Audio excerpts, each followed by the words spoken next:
este siervo de Dios que era muy importante poner un título al mensaje para saber, ¿no?, la línea que se va a tocar, que Dios nos quiere hablar. Bien, el título del mensaje en esta mañana es Las 7 frases.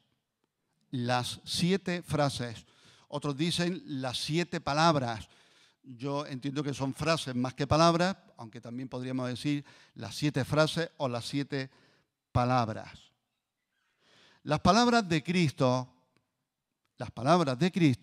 generaron y aún siguen generando toda clase de reacciones. ¿Cuántos están de acuerdo? Las palabras de Jesús generan todo tipo de reacciones. Esperanza, paz, consuelo en quienes le creen, ¿verdad? Produce eso en nosotros. Pero también produce odio, envidia, deseos de venganza en quienes lo despreciaban y veían en él una amenaza. Si leemos el Evangelio, podremos observar que los principales religiosos entregaron a Jesús, ¿cómo? ¿Por qué? ¿Por qué lo entregaron? Por envidia. Lo entregaron por envidia. Y la palabra del Señor nos enseña que Caín mató a su hermano Abel por envidia. Porque Abel ofreció una ofrenda que agradó a Dios, pero la suya no agradó a Dios.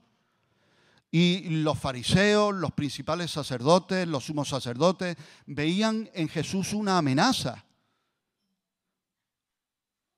En el Evangelio nos dice que la gente se iba tras él. Se iban en pos de Jesús. Y eso a los principales religiosos no les agradaba porque ellos querían la gloria para ellos, para sí mismos. Un verdadero cristianismo es aquel, y un verdadero cristiano, una verdadera cristiana es aquella que sirve únicamente como un señalador, un señalizador, una señal que apunta hacia Jesucristo, que le dice, por ahí se va. Cristo es el Salvador. Él es el único y suficiente Señor y Salvador. ¿Cuántos dicen amén? Y las palabras de Jesús son distintas a todas. Jesús mismo en el Evangelio de Juan, capítulo 6, dijo, mis palabras son espíritu y son vida. ¿Recuerdas cuando los sacerdotes y los fariseos enviaron a unos alguaciles para arrestar a Jesús? ¿Qué pasó? Que se volvieron sin él y los principales sacerdotes y los fariseos le dijeron, ¿por qué no lo habéis traído? ¿Qué respondieron ellos? Jamás hombre alguno ha hablado así. ¡Qué poder! ¡Qué autoridad! ¡Qué vida hay en las palabras de Jesús! Por eso dice la palabra del Señor que la gente se admiraba de su doctrina porque enseñaba no como los escribas, sino que enseñaba con autoridad. Y nosotros queremos declarar en esta mañana que las palabras de Jesús, el Evangelio de Jesucristo, el Evangelio del Reino, el Evangelio de nuestro Rey, Señor y Salvador, Jesús, tienen poder y autoridad para transformar, para cambiar, para hacer milagros. Ahora, yo quiero detenerme en esta mañana en las últimas palabras de Jesús en la cruz. Este es el mensaje en esta mañana. Las 7 frases, las 7 palabras, las últimas palabras de Jesús en la cruz. Fíjate que esas palabras en la cruz, esas últimas palabras de Jesús en la cruz han sido inspiración para sermones de los mejores predicadores y siervos de Dios a lo largo de la historia. Yo no soy uno de ellos, pero yo aprendo de ellos y yo quiero compartir en humildad, con sencillez, un poquito de esto en esta mañana, de estas palabras grandiosas y la profundidad que tienen las últimas palabras de Jesús en la cruz. No solo de predicadores, de escritores cristianos, de grandes hombres de Dios cristianos, sino incluso también de músicos, compositores cristianos, Juan Sebastián Bach y otros que sé el nombre, pero no me atrevo a decirlo aquí porque si no os vais a reír. Son nombres muy difíciles. Pero recuerdo que mi esposa y yo estuvimos hace ya años, nos invitaron a un concierto de música clásica en el Auditorio Manuel de Falla. Y nos encantó porque era acerca de estas últimas palabras de Jesús en la cruz. Y era tremendo. Salía un joven, se ponía delante con su evangelio, sí, con su evangelio iba leyendo cada palabra que Jesús expresaba desde la cruz. Y cada palabra iba acompañada de un gran acompañamiento, un gran estruendo, una música apoteósica, una gloria de música. Y era tremendo. Nosotros disfrutábamos porque era preciosa la música, pero estaban levantando, glorificando. Ese compositor lo hizo para darle gloria al Señor. Aleluya. Qué bueno, qué bueno. Lo puedes buscar en internet y seguramente te saldrá alguna obra que está inspirada en lo que estamos compartiendo. Bueno, veamos sus últimas palabras en la cruz, las 7 frases. Vamos a empezar por la primera, que si te digo la verdad y te soy sincero, está buscando en buenas páginas cristianas, en comentarios bíblicos. Digo, Señor, ¿cuál es el orden? ¿Cuál fue la primera frase, la segunda, la tercera? Hay comentarios bíblicos, artículos buenísimos de revistas cristianas y en algunas salen las 7 frases en un orden, en otras salen en otro orden. Bueno, yo para no pillarme los dedos no diré, esta fue seguro la primera que dijo. Yo te comparto las 7 en el orden que creo que fueron, pero quédate con lo más importante, las 7 frases, ¿vale? Las 7 frases que todas son gloriosas, profundas, no tienen desperdicio ninguna, ¿de acuerdo? ¿Vale? Vamos con la primera. Evangelio de Lucas, capítulo 23, versículo 34. Y Jesús decía en la cruz, Padre, perdónalos porque no saben lo que hacen. Y repartieron entre sí sus vestidos, echando suertes. Bueno, aquí ya podemos ver en esta frase, estas palabras de Jesús, ¿qué encontramos aquí? Encontramos palabras de perdón. Mira lo que brota, lo que emana, lo que sale de la cruz de Jesucristo. El apóstol Pablo llegó a decir, con Cristo estoy juntamente crucificado y ya no vivo yo, mas Cristo vive en mí. Y lo que ahora vivo en la carne, lo vivo en la fe del Hijo de Dios. Estuve estudiando acerca de las cruces, distintos tipos de cruces, cómo siervos del Señor murieron martirizados, crucificados, unos boca abajo, otros en una cruz en forma de X, etcétera, etcétera. Pero me llamó mucho la atención, si no recuerdo mal, se dice de Andrés, el discípulo de Jesús, que desde la cruz estaba testificando y evangelizando, crucificado, a todo el que pasaba y lo miraba desde abajo, les predicaba el evangelio. Y yo me preguntaba, Señor, ¿qué es lo que hago yo cuando estoy en la cruz? ¿Qué es lo que hacemos nosotros cuando estamos crucificados? ¿Qué es lo que hacemos nosotros, como dijo un escritor famoso, no recuerdo ahora el nombre, Max Lucado, habla de un capítulo que habla de clavaditis. Tenemos clavaditis y claro, estamos clavados con Cristo, pero con otros cuantos más, que no nos son a veces tan agradables. ¿Te pasa? ¿Y qué sale de aquí dentro? ¿Qué sale cuando estamos en la cruz? Bueno, lo importante es que hoy no vamos a predicar de nuestra cruz, porque cada discípulo tiene que negarse a sí mismo, tomar su cruz y seguirlo. Pero yo no hablo de tu cruz, de la mía en esta mañana. Hablo de la cruz de Jesucristo, que es la única que nos salva. La única que nos trae vida eterna y salvación. ¿Cuántos dicen amén? Y desde esa cruz Jesús emitió palabras de perdón. Y esta oración de Cristo, Padre, perdónalos porque no saben lo que hacen, en cierto sentido era verdad, que no sabían la trascendencia de lo que estaban haciendo. Incluso el sumo sacerdote profetizó, conviene a la nación, conviene al pueblo que muera un solo hombre por todos. Y lo que estaba haciendo era cumplir una profecía que ya se habían hecho siglos o muchos años antes. Entonces, ¿realmente lo sabían?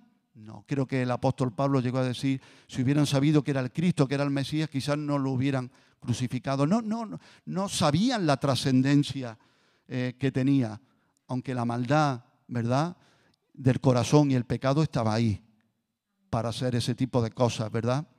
Y Jesús dice, Padre, perdónalos porque no saben lo que hacen. En medio de las burlas hacia Él, muchos pasaban, ¿verdad?, meneando la cabeza.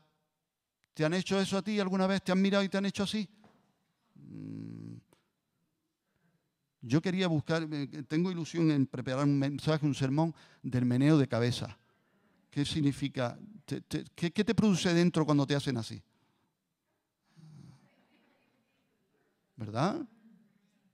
Y al Rey de Reyes, al Dios hecho hombre, hacerle así. A otro salvó.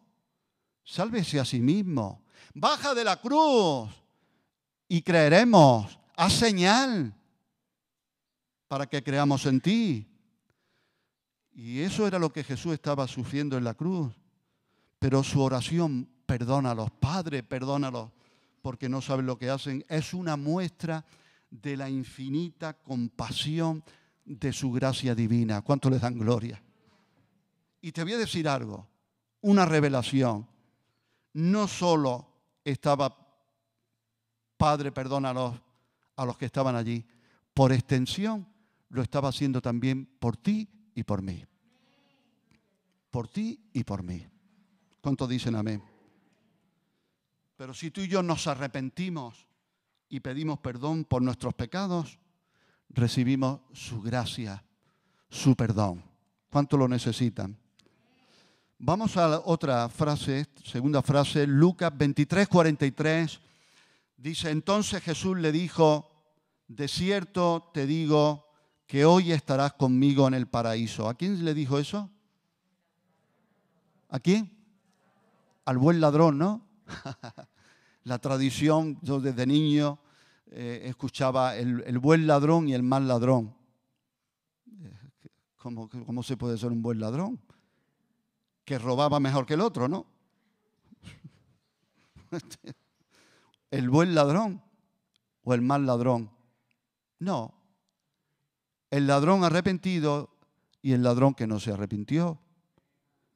Y aquí tenemos palabras, fíjate, palabras de salvación. Palabras de salvación. Jesús le dijo, de cierto te digo que hoy estarás conmigo en el paraíso. Uno de los ladrones, de los malhechores que estaba crucificado al lado de Jesús, porque estaban dos a su lado, a un lado y a otro, uno de ellos reconoció en el último momento, in extremis, reconoció quién era Jesús, reconoció que Él era el Rey, incluso regañó al otro y le dijo, no tientes a Dios, ni aún tienes temor aquí, nosotros estamos aquí porque lo merecemos, gloria al Señor. Ahí ya empieza la convicción de pecado, reconocer, yo estoy pagando lo que merezco, pero Él, y entonces este malhechor, criminal, ladrón, lo que fuera, le dijo a Jesús, acuérdate de mí cuando vengas en tu reino. Y creo que a nadie se le dice, acuérdate de mí cuando vengas en tu reino, si no estás reconociendo que estás hablando con un rey. No con un rey, sino con el Rey de Reyes y el Señor de Señores. A Él sea la gloria. Y qué contraste tan grande podemos ver en la cruz, en el mensaje de la cruz. Yo estaba, antes de venir, hoy me ha envuelto una paz, una tranquilidad que normalmente no es lo que tengo. Normalmente lo que tengo es conflicto. Pero hoy tenía paz y tenía como una mezcla también de peso de responsabilidad de honor, de indignidad, pero de gratitud también al mismo tiempo. Yo no soy digno de predicar tu evangelio, pero me acordaba del apóstol Pablo, que él decía que se gloriaba en la cruz de Cristo. Y si en algo me quiero gloriar, o nos podemos gloriar, no es en nuestras grandes acciones, no en nuestros grandes talentos, en las cosas que alcanzamos, en las cosas que hacemos bien, sino en la cruz de Cristo. Entonces, yo quiero predicar el mensaje del evangelio, es el mensaje de la cruz. El apóstol Pablo decía, no nos predicamos a nosotros mismos, sino a Cristo y a este crucificado. Y este es el mensaje que queremos compartir con nuestros amigos, familiares, ¿verdad? En esta Semana Santa, el mensaje de la cruz. Las palabras de Jesús en la cruz. Lo que Él dijo e hizo en la cruz. Y alrededor de la cruz está rodeada de contrastes. Vemos un criminal, porque alguien preguntaba a unos siervos de Dios, bueno, ¿y qué pasa si un criminal, uno que ha matado a alguien o que ha robado o que ha hecho un desfalco o que ha hecho cosas horribles y está en prisión? ¿Y ahora qué pasa? Si se arrepiente y pide perdón al Señor, se va al cielo con el Señor. Y una persona que ha estado toda su vida trabajando, siendo un padre apañado, un buen marido, ¿qué pasa? Que ese puede ser que se pierda y el otro, mira qué contraste hay. Aquí en la cruz lo podemos ver, aquí está la respuesta. Un criminal en el último momento le dijo al Señor Jesús, acuérdate de mí cuando vengas en tu reino. Y abajo, a los pies de la cruz, estaban los principales religiosos, los que cumplían todos sus ritos, los que guardaban la ley, los que guardaban su religión, estaban burlándose y rechazando y no tomando en cuenta a Jesucristo y echándolo de sus vidas. Entonces, esto es un mensaje claro, contundente, clarísimo, de que la religión no salva, salva Jesucristo. Aleluya. Otra frase, vamos a otra tercera frase, en Juan 19, 26 y 27, cuando vio Jesús a su madre y al discípulo a quien él amaba. ¿Quién era ese discípulo? ¿Cómo se llamaba? Juan, que estaba presente. Yo a veces he pensado en esto, el discípulo que Jesús, a quien él amaba, y dice, ¿y los otros qué? ¿No le podía dar? Este es el discípulo a quien él amaba y a los otros no. Mira, deja que el Señor haga lo que quiera y nos trate a cada uno y nos dé a cada uno lo que necesitamos, ¿verdad? Si Dios sabe que a uno le tiene que dar un abrazo y un trato, tú no tienes varios hijos y sabes que a cada uno le tienes que dar un tipo de trato, que necesita una cosa o necesita otra, ¿verdad? ¿Verdad que hay hijos que necesitan una firmeza, otros? Oye, todos necesitamos amor, cuidado, entiende bien, pero que el Señor sabe cómo tratar a cada uno. No le vamos a decir cómo tiene que hacerlo, ¿verdad? Cuando vio Jesús a su madre y al discípulo a quien él amaba, que estaba presente, dijo a su madre, mujer, he ahí tu hijo. Después dijo al discípulo, he ahí tu madre. Y desde aquella hora el discípulo la recibió en su casa. Piensa que seguramente ya María estaba viuda. Piensa que en aquellos tiempos, yo no sé cómo estaba, creo que no había pagas ya. Y ser mujer en aquellos tiempos era más difícil todavía y más viuda. Y yo lo que puedo ver aquí en estas palabras de Jesús desde la cruz es que aún en la misma cruz está emitiendo palabras de protección. De protección. Desde la cruz está todavía pensando en los demás.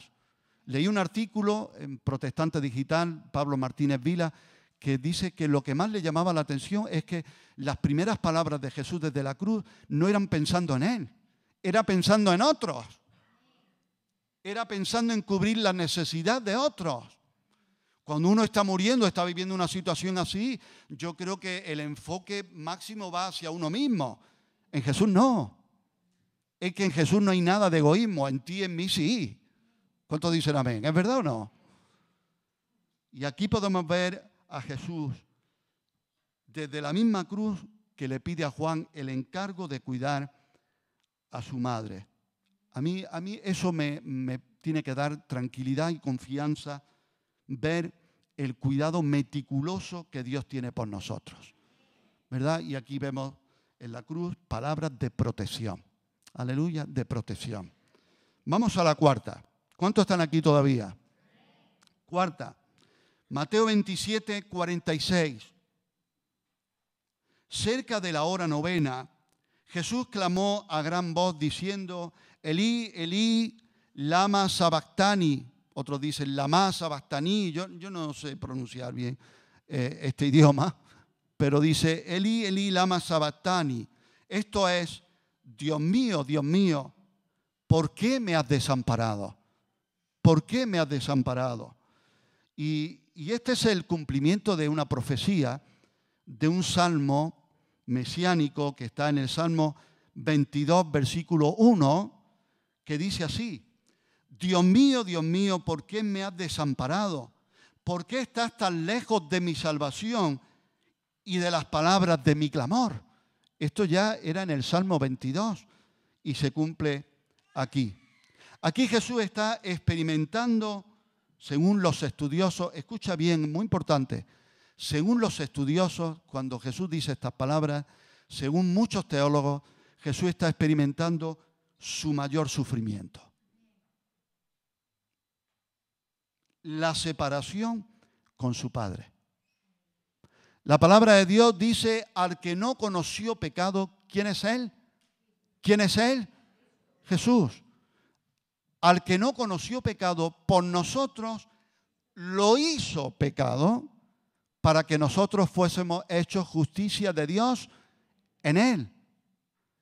Y en ese momento en el que vemos el amor de Dios en la cruz, vemos en la cruz la altura, la anchura, la longitud, la profundidad. En esa cruz, en esos parámetros y medidas, vemos esa profundidad, longitud, anchura, extensión del amor de Dios. También vemos la ira y la justicia de Dios contra el pecado.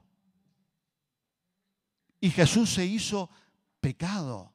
No solo que cargó el pecado de todos nosotros, sino que se hizo pecado. Y Dios, el Padre Santo, no puede tener comunión con el pecado. Y el Padre, el Hijo y el Espíritu Santo por toda la eternidad tienen una comunión ininterrumpida por toda la eternidad. En ese momento Jesús tiene que clamar, Dios mío, ¿por qué me has desamparado? Ese fue su dolor. Pero como dice en Gálatas 3, versículo 13, Cristo nos redimió de la maldición de la ley, hecho por nosotros maldición. Porque está escrito, maldito todo el que es colgado en un madero. ¿Cuánto le dan gloria al Señor? Mira todo lo que Jesús dice en la cruz, no solo lo que Él dice, lo que Él hace. Vamos al número 5. Evangelio de Juan 19, 28. Después de esto, sabiendo Jesús que ya todo estaba consumado, dijo, para que la Escritura se cumpliese, tengo sed. A mí me encanta. Me encanta porque todo lo que hace y dice Jesús es para que la Escritura se cumpliese. Si nosotros podemos movernos en nuestra vida para que la Escritura se cumpla, vamos a ver un resultado muy distinto si lo que buscamos es que se cumpla mi justicia, por ejemplo. Bienaventurados los que tienen hambre y sed de justicia, porque ellos serán saciados. ¿Pero de qué justicia habla? De la suya, no de la mía. Y dijo, tengo sed. Y aquí tenemos el cumplimiento de otra profecía mesiánica en el Salmo 69, 21, dice, me pusieron además hiel por comida y en mi sed me dieron a beber vinagre. Algunos comentaristas dicen que ese vinagre era un vino bruto de los bestiajos soldados romanos, que estaba eso, que en cierta manera aplacaba un poco la sed. Otros dicen que antes de eso había un tipo de vinagres que eran como a ver, los que entienden medicina, para ponerte un poco, un arsénico, ¿se puede decir?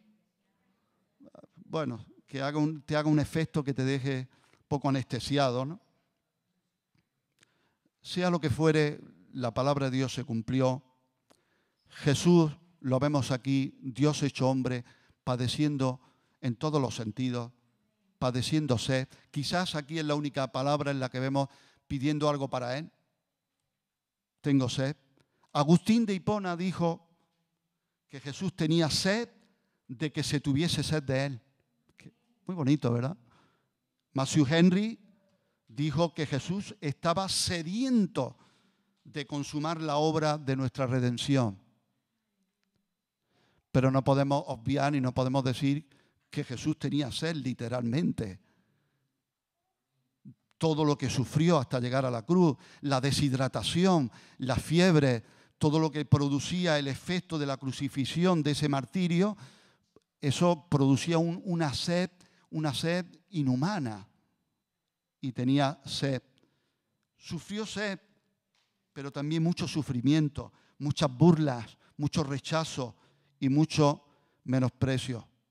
A veces yo hablo con mi hija adolescente y me dice, papi, en el instituto han pasado unas que son las chulillas del instituto. Digo, hija, eso siempre ha existido, ¿eh? Y me miran con menosprecio, me miran con una cara, esas miradas, ¿no? Y yo intento ayudarle, digo, hija, el Señor también te está mirando. ¿Cómo te mira el Señor? ¿Cómo te miran tus padres? ¿Cómo te miran los que realmente merecen la pena?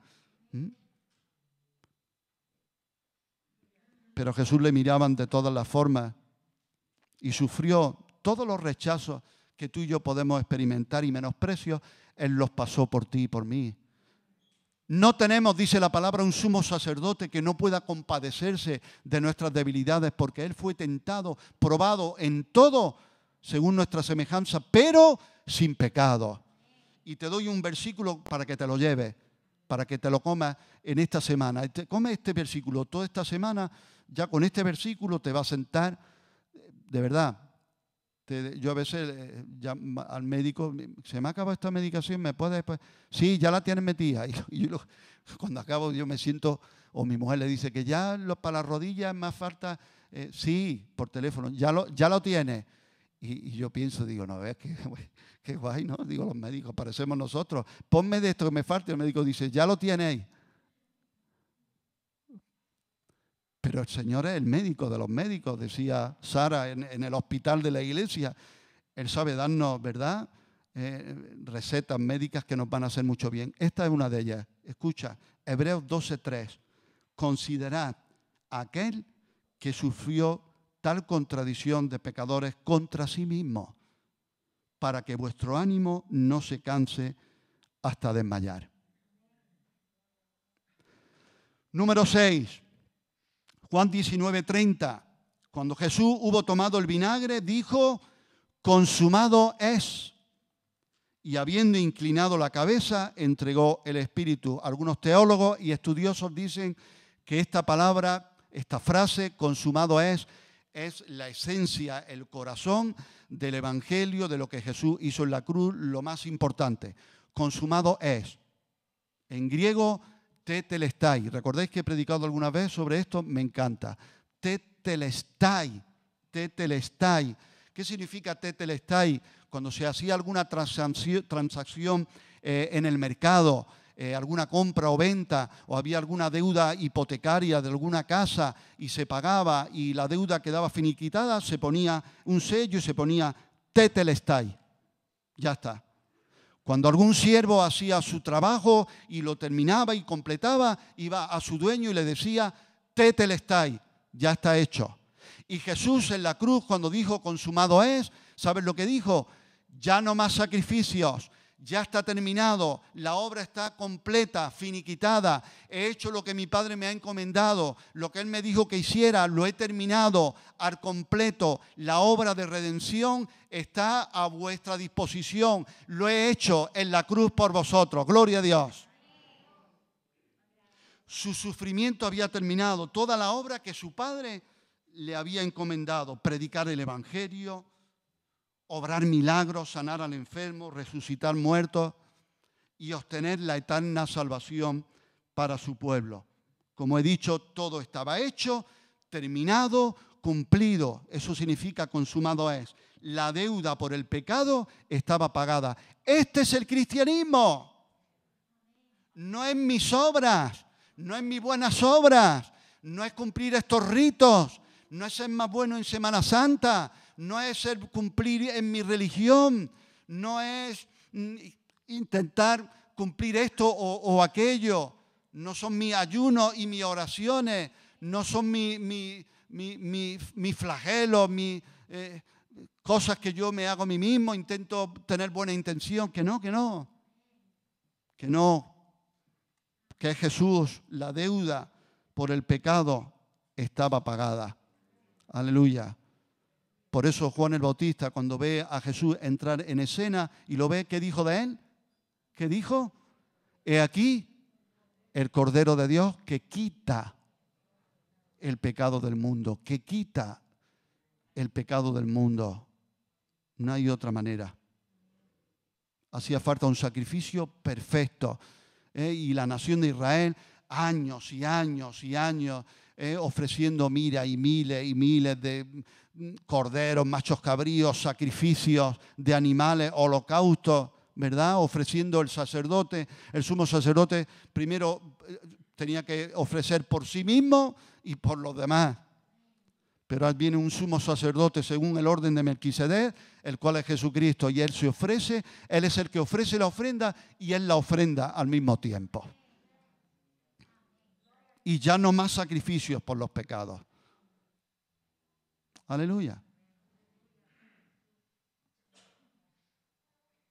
Y número 7, Lucas 23, 46. Entonces Jesús, clamando a gran voz, dijo: Padre, en tus manos encomiendo mi espíritu. Y habiendo dicho esto, expiró. Y aquí está Jesús entregando su vida. Recuerda, no me canso de repetirlo, me encanta. Jesús dice: a mí no me quitan la vida, yo pongo la vida. Yo pongo mi vida y tengo poder para ponerla y volverla a tomar. Y los salmos ya venían anunciando: no permitirás que tu santo vea corrupción, ¿verdad? No dejarás mi alma en el Seol. Y Él entrega su vida en las manos del Padre. ¿Y qué hace el Padre? ¿Qué hace el Padre? Aquí está la esencia del cristianismo.